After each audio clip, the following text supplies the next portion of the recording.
Wait பண்ண சொல்லுமா? இன்னொரு மைக் மட்டுமா?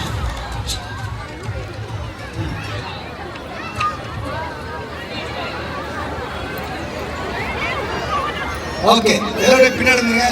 யார் நல்லா இப்போ பாடுறாங்களோ, ரைம்ஸ் பாடுறாங்களோ அவங்களுக்கு கிஃப்ட் கொடுக்க பாரு. ஆமாம், கம் பேக். ரெண்டுமே பின்னாடி வாங்க, பின்னாடி வாங்க. ஃபார்மல் லைன், லைன் இல்லைங்க,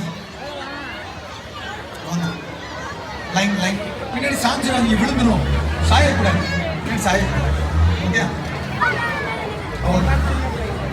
நான் ரெடி சொல்லுவேன். ஓகே, ஃபர்ஸ்ட் ஒரு வந்து நின்று உங்க பேரு